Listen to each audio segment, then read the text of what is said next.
Om Swastiastu. Assalamualaikum warahmatullahi wabarakatuh. Shalom, nama budaya, salam sejahtera bagi kita semua, dan salam kebajikan. Perkenalkan, saya Niputu Tiara Maharani Krisna Putri, absen 28, di sini sebagai moderator dan presenter pertama dalam kelompok 13 mata kuliah Etika Bisnis dan Profesi Akuntansi yang diampu oleh Bapak Iketut Sunarwijaya, SEMSI. Di sini akan membawakan materi yaitu mengenai isu etika dalam dunia bisnis dan profesi akuntansi. Nah, tentunya di sini saya tidak sendiri, saya ditemani oleh rekan saya yaitu Nima Dedita Amelisa absen 23 sebagai presenter kedua. Di sini kami akan membawakan 4 submateri, yaitu yang pertama, contoh tentang isu etika, kemudian yang kedua yaitu conflict of interest, yang ketiga akuntabilitas sosial, dan yang terakhir yaitu manajemen krisis. Saat ini, etika dalam tempat kerja mulai dikesampingkan demi memperoleh keuntungan finansial dengan cepat dan mudah.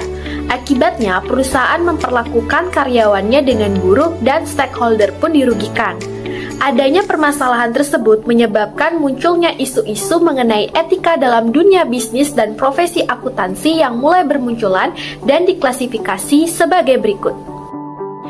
Jadi yang pertama adalah contoh isu umum etika dalam praktik akuntansi dan bisnis. Contohnya yang pertama yaitu whistleblowing. Jadi whistleblowing adalah tindakan yang dilakukan oleh seseorang atau beberapa karyawan untuk membocorkan kecurangan baik yang dilakukan oleh perusahaan atau atasannya kepada pihak lain. Pihak ini nantinya akan dilaporkan adalah atasan yang lebih tinggi ataupun masyarakat luas. Whistleblowing merupakan perilaku kecurangan yang tentunya dapat merugikan perusahaan sendiri maupun pihak lain. Apabila dibongkar atau disebarluaskan akan merugikan perusahaan. Contohnya seperti dapat merusak nama baik perusahaan tersebut. Whistleblowing dibagi menjadi 2 macam, yaitu yang pertama whistleblowing internal.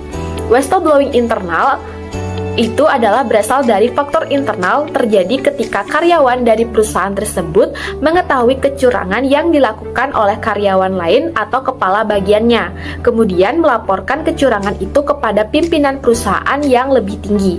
Yang kedua yaitu whistleblowing eksternal.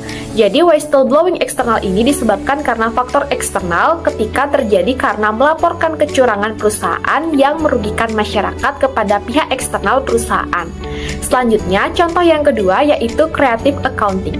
Jadi creative accounting merupakan aktivitas badan usaha untuk memanfaatkan teknik dan kebijakan akuntansi guna mendapatkan hasil yang diinginkan seperti penyajian nilai laba atau aset yang lebih tinggi atau lebih rendah tergantung motivasi mereka melakukannya. Perilaku creative accounting sering dipandang sebagai oportunis. Klasifikasi yang kedua yaitu contoh isu etika dalam praktik akuntansi dan bisnis di Indonesia. Contohnya seperti media berita yang telah kami sajikan, di mana BPKRI temukan 3.293 masalah senilai 14,74 triliun. Berdasarkan ikhtisar hasil pemeriksaan semester dan laporan hasil pemeriksaan semester 11 tahun 2014, Badan Pemeriksa Keuangan RI atau BPKRI mengungkapkan 7.950 temuan yang terdiri atas 7.789 masalah ketidakpatuhan terhadap peraturan perundang-undangan senilai 40,55 triliun dan 2.482 masalah kelemahan sistem pengendalian intern. Yang kedua adalah korupsi. Sampai saat ini, kasus korupsi di Indonesia masih cukup tinggi dan belum teratasi. Pemerintah telah mengupayakan berbagai kebijakan untuk menangani korupsi, akan tapi permasalahan korupsi masih belum teratasi. Selain dari upaya pemerintah, semestinya upaya dari masyarakat juga diperlukan seperti mengoreksi diri sendiri, menemukan rasa sadar diri untuk menghilangkan potensi korupsi sekecil apapun itu dari diri sendiri. Selain itu, diperlukan juga upaya dari pihak auditor agar menjadi auditor yang independen dalam menjalankan tugasnya. Selanjutnya, materi yang kedua adalah conflict of interest. Conflict of interest atau konflik kepentingan adalah situasi seseorang atau organisasi yang memiliki dua atau lebih kepentingan yang bersaing. Adapun jenis-jenis dari conflict of interest yaitu yang pertama nepotisme, yang kedua self-dealing, yang ketiga kompensasi berlebihan, yang keempat pekerjaan eksternal, yang kelima pemberian hadiah, dan yang terakhir yaitu manipulasi nilai saham. Selanjutnya, salah satu kasus conflict of interest yang paling terkenal dalam dunia akuntansi adalah kasus manajemen laba Enron yang melibatkan manajer, pemegang saham, dan auditor yaitu dari KAP Arthur Andersen. Semua pihak yang terlibat bertindak atas kepentingan pribadi mereka sendiri. Akibat perbedaan kepentingan ini, masing-masing pihak berusaha memperbesar keuntungan pribadi masing-masing. Terkuaknya kasus mega skandal Enron dan KAP Arthur Andersen berdampak sangat buruk terhadap citra profesi akuntansi secara keseluruhan hingga saat ini. Nah, dampak terjadinya conflict of interest di tempat kerja yaitu yang pertama dapat menurunkan semangat kerja, yang kedua reputasi perusahaan menjadi buruk, dan yang ketiga bangkit dalam politik kantor serta dapat mengakibatkan terjadinya kerugian bisnis. Kemudian adapun strategi yang dapat digunakan untuk mencegah konflik of interest di tempat kerja, yaitu yang pertama dengan meninjau buku pegangan atau SOP yang ada pada suatu perusahaan, yang kedua mengikuti pelatihan etika bisnis, yang ketiga melaporkan kepada Departemen Sumber Daya Manusia jika terjadi konflik of interest, dan yang terakhir yaitu melakukan komunikasi yang terbuka. Baik, untuk materi selanjutnya akan dijelaskan lebih lanjut oleh rekan saya Dita. Untuk Dita, dipersilahkan. Baik, di sini saya akan melanjutkan materi dari yang disampaikan Hera, yakni mengenai akuntabilitas sosial. Konsep tentang akuntabilitas sosial secara harfiah dalam bahasa Inggris bisa disebut dengan accountability, yang diartikan sebagai yang dapat dipertanggungjawabkan, atau dalam kata sifat disebut sebagai accountable. Akuntabilitas sosial menjadi isu etika karena banyaknya perusahaan yang tidak memperhatikan tanggung jawabnya kepada sosial atau masyarakat, melainkan hanya berorientasi kepada para stakeholders dan keuntungan yang maksimal. Padahal seharusnya dalam dunia bisnis perusahaan mampu untuk dapat menyelaraskan pencapaian kinerja ekonomi dengan kinerja sosial maupun kinerja lingkungan bisnis mereka.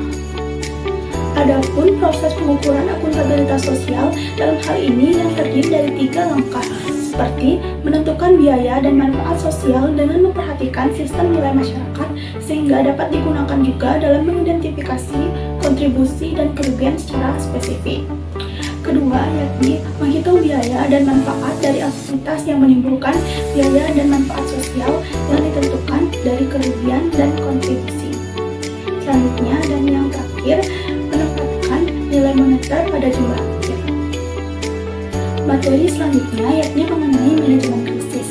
Seperti yang sudah dipaparkan sebelumnya, terjadinya isu-isu etika yang bermunculan dalam dunia bisnis dan profesi akuntan menyebabkan terjadinya krisis pada kedua hal tersebut. Akibat dari mengabaikan etika, beberapa perusahaan dan kantor akuntan publik dapat mengalami suatu kemunduran dan krisis. Manajemen krisis dalam hal ini diartikan sebagai proses di mana suatu organisasi berkaitan dengan peristiwa besar yang mengancam organisasi, pemegang saham, atau masyarakat umum. Dalam hal ini, segala kejadian buruk dan krisis berpotensi menghentikan proses normal bisnis yang telah dan sedang berjalan, sehingga dibutuhkan penanganan yang segera dari pihak manajemen dan organisasi profesi. Nah, penanganan yang segera inilah yang kita kenal sebagai manajemen krisis atau krisis manajemen. Baik, demikian materi yang dapat saya sampaikan. Untuk selanjutnya, saya kembali ke Tiara. Baik, terima kasih atas penyampaian materinya Dita. Demikianlah presentasi dari kelompok kami. Mohon maaf apabila masih terdapat kekurangan baik dari segi materi ataupun penjelasan, serta kami mohon maaf apabila ada kata-kata yang kurang berkenan. Dan terima kasih kepada rekan-rekan yang sudah menonton video ini hingga sampai akhir.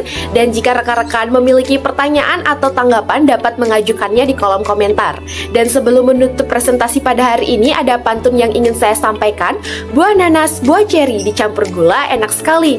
Cukup sekian video kali ini, semoga bisa bertemu lagi di kemudian hari. Baik, saya Tiara dan rekan saya Dita pamit undur diri. Om Santi Santi Santi Om. Wassalamualaikum warahmatullahi wabarakatuh. Shalom, nama budaya, salam sejahtera bagi kita semua dan salam kebajikan.